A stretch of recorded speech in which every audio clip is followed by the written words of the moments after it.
첫 언약에도 섬기는 예법과 세상에 속한 성소가 있더라. 예비한 첫 장막이 있고 그 안에 등잔대와 상과 진설병이 있으니 이는 성소라 일컫고, 또 둘째 휘장 뒤에 있는 장막을 지성소라 일컫나니 금향로와 사면을 금으로 싼 언약궤가 있고 그 안에 만나를 담은 금항아리와 아론의 쌍난 지팡이와 언약의 돌판들이 있고 그 위에 속죄소를 덮는 영광의 그룹들이 있으니 이것들에 관하여는 이제 낱낱이 말할 수 없노라. 이 모든 것을 이같이 예비하였으니 제사장들이 항상 첫 장막에 들어가 섬기는 예식을 행하고, 오직 둘째 장막은 대제사장이 홀로 1년에 한 번 들어가되 자기와 백성의 허물을 위하여 드리는 피 없이는 아니하나니, 성령이 이로써 보이신 것은 첫 장막이 서 있을 동안에는 성소에 들어가는 길이 아직 나타나지 아니한 것이라. 이 장막은 현재까지의 비유니 이에 따라 드리는 예물과 제사는 섬기는 자를 그 양심상 온전하게 할 수 없나니, 이런 것은 먹고 마시는 것과 여러 가지 씻는 것과 함께 육체의 예법일 뿐이며 개혁할 때까지 맡겨둔 것이니라. 이 땅에서 살면서 우리는 많은 지식들이 필요합니다. 또한 지혜도 필요하죠. 이런 것들이 너무나 참 가치 있고 귀한 것입니다. 그러나 우리는 그 무엇보다도 가장 지식으로 삼고 지혜로 삼아야 될 것은 예수 그리스도인 줄을 믿습니다. 그분을 아는 것에 한이 없다, 끝이 없다라고 우리는 날마다 고백을 해야 됩니다. 나는 이미 예수 그리스도를 알 만큼 다 알았어. 나의 신앙은 이 정도면 이제 되지 않았나? 뭐 이렇게 힘들게 뭐 이렇게 열심히 봉사하고 또 하나님 말씀을 보며 또 찬양하고 할 필요가 있나? 기도할 필요가 있나? 라는 이러한 사탄의 유혹에 빠질 수가 있습니다. 사탄은 한 번에 하지 말라고 하지 않습니다. 우리를 적당한 그리스도인에 머무르게끔 하는 것이 사탄의 계략 중에 하나입니다. 미지근한 신앙에 남겨져 있기를 원하는 것이 사탄의 꾀임이다라고 할 수가 있습니다. 우리는 하나님의 뜻에, 나를 향하는 그 마음에 무엇보다 귀를 기울이고 우리의 마음이 있어야 될 줄 믿습니다. 그 마음에 귀를 기울이며 그 뜻을 알고자 할 때에 결론은 하나입니다. 날마다 더 예수를 아는 일에 힘써야 되는 것, 하나님을 아는 것에 힘쓰는 것, 이것이 주님의 마음인 줄을 믿습니다. 나를 향한 그 사랑, 주님은 여전히 오늘도 변함없이 나를 더 알아가며 나를 더 나의 마음, 그 하나만을 구하고 계신다라는 거죠. 연인들 사랑하는 사이 가운데 그 연인에 대해 알고자 하는 마음은 날마다 끝이 없습니다. 퍼도 끝임이 없는 샘물과 같이 솟아나는 것이 자연스러운 아주 건강한 현상이죠. 이와 마찬가지로 하나님과 우리 관계가 그 이상의 놀라운 교제의 관계, 깊은 관계로 날마다 들어가야 될 줄을 있습니다. 오늘도 그 예수에 대해 또 함께 보고자 합니다.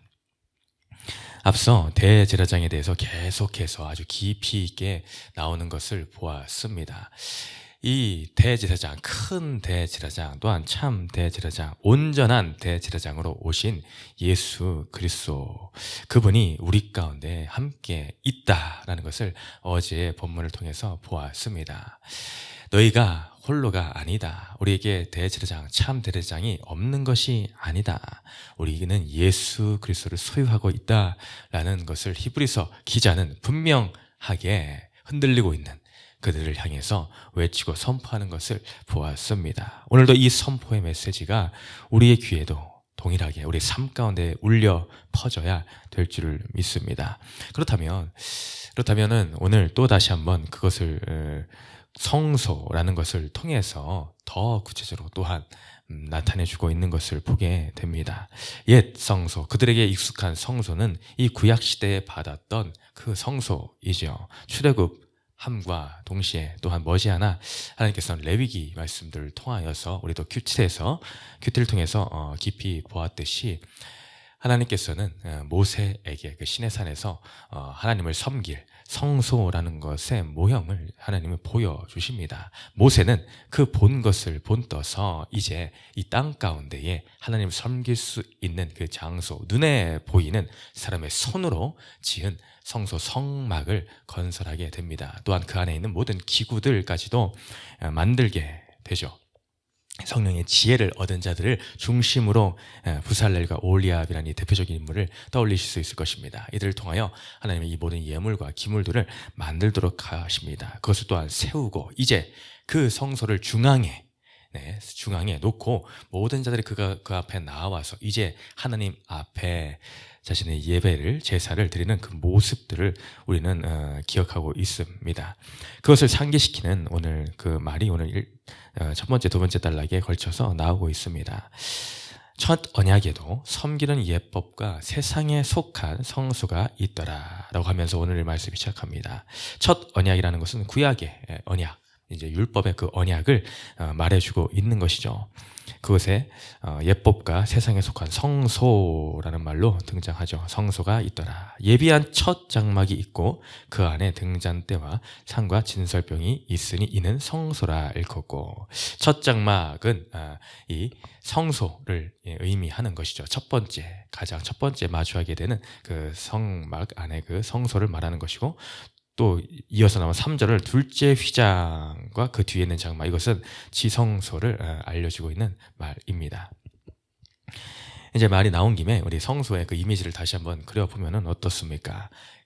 제일 그 성소를 둘러싸고 있는 흰 천으로 두른 뜰이 있었죠.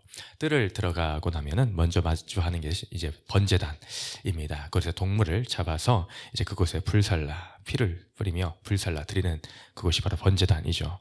그 다음에 있는 것이 이제 물두멍을 만나게 됩니다. 매일 이 제사장들이 또 레위인들이 발을 씻는 정결을 의식하는 그 장소가 바로 이 물두멍입니다. 그래서 이제 들어가면 이제 성소를 마주하게 되죠. 오늘 말하는 성소입니다. 성소를 들어가면 왼쪽에는 등잔대가 있었으며 오른쪽에는 떡상이 있었습니다. 그 외에는 진설병, 12개의 진설병, 12지파를 상징하는 12개의 진설병이 올려져 있는 떡상이 있었습니다. 또한 정면에는 분향단 있고 그 위에 이제 금 향로가 있었죠. 매일의 향을 올려드리는 장소였습니다. 또한 그것을 지나서 이제 그것을 지나서 이제 지성소가 나오게 되죠. 지성소에 있는 것은 이제 법궤였습니다. 이 법궤 안에는 오늘 말씀에도 나와 있듯이 4절에 나와 있죠.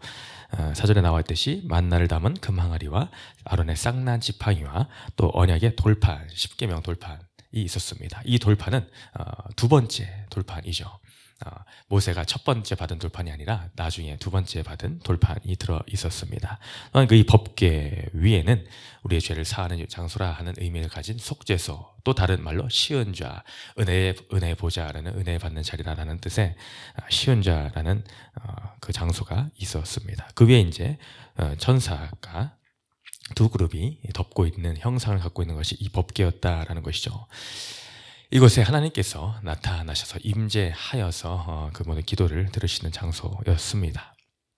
이것을 오늘 다시 한번 설명을 해주고 있습니다. 히브리서 기자는 왜 이 말씀을 또한 설명을 해주고 있을까?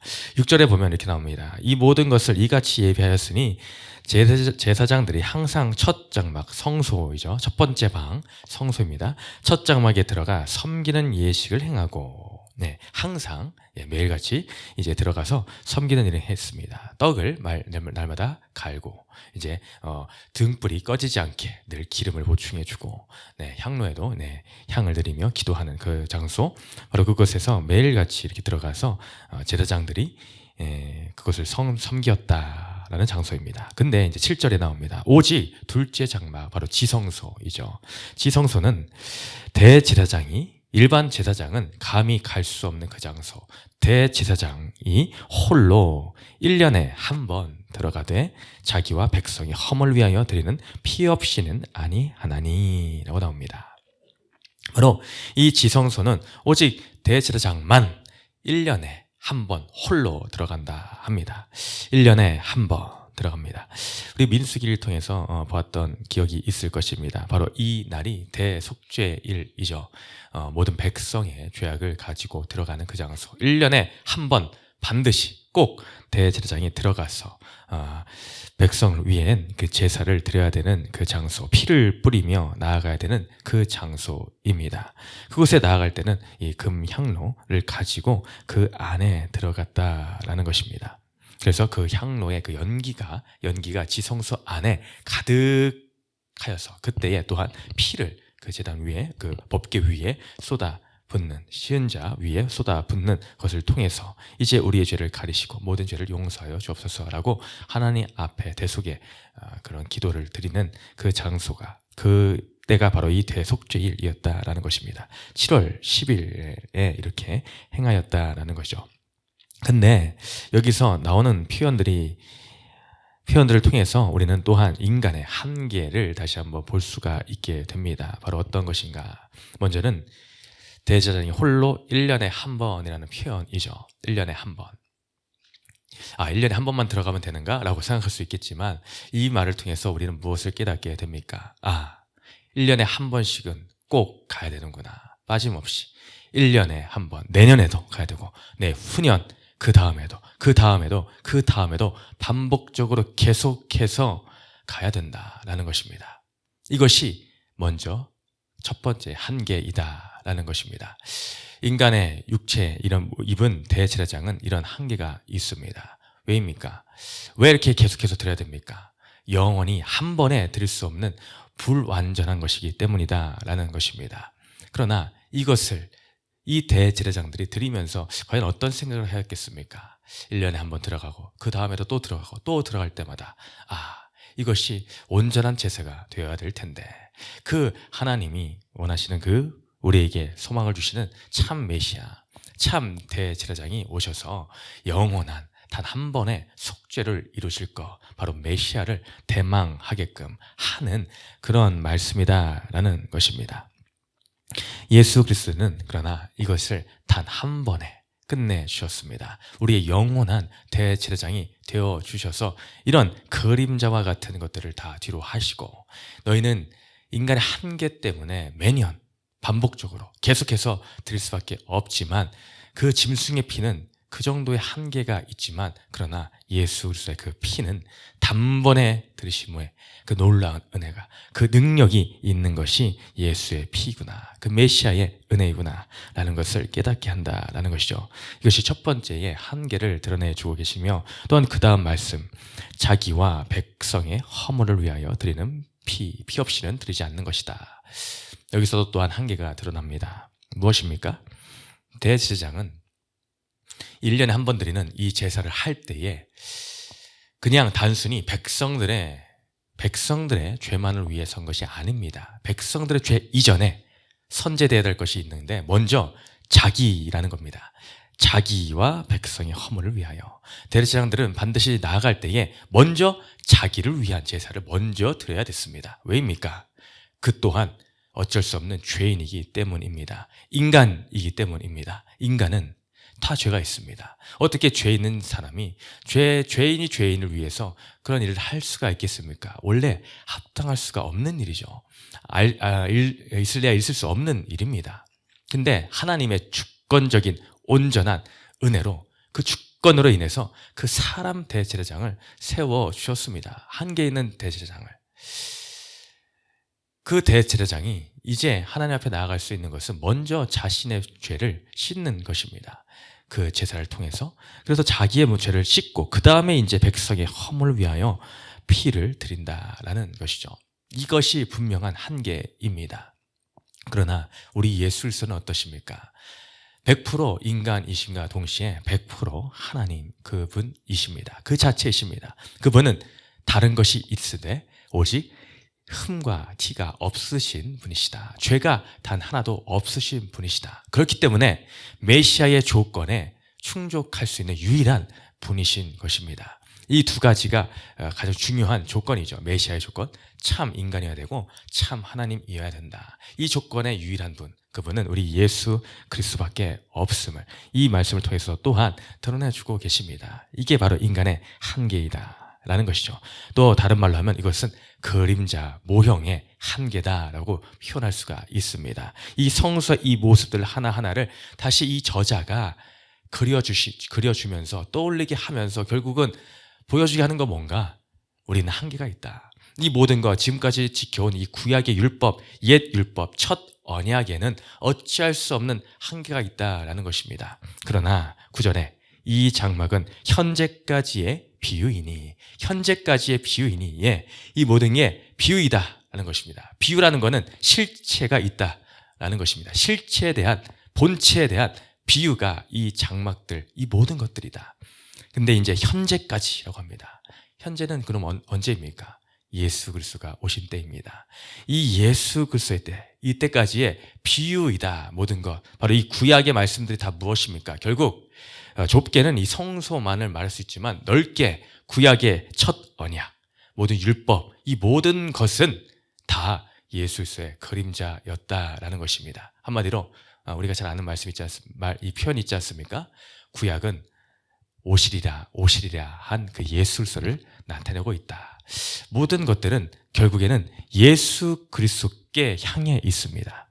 결론은 예수 그리스도께 초점이 맞춰지고 있더라라는 것입니다. 결국 구약의 모든 것을 통해 알려주고자 하는 것은 오실 메시아, 참 메시아인 대제사장인 예수 그리스도, 그분이 계시다라는 것이죠.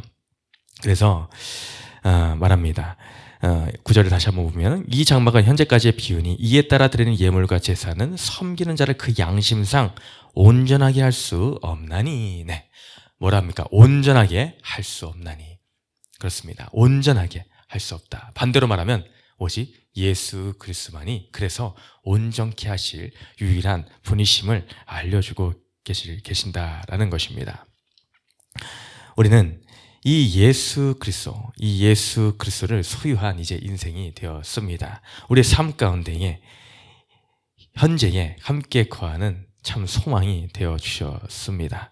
오늘 마지막 편에 이런 말씀이 나옵니다. 개혁할 때까지 맡겨둔 것이라. 우리 인생에 참 개혁할 때, 참 개혁은 예수를 통해서 이루어지는 것입니다.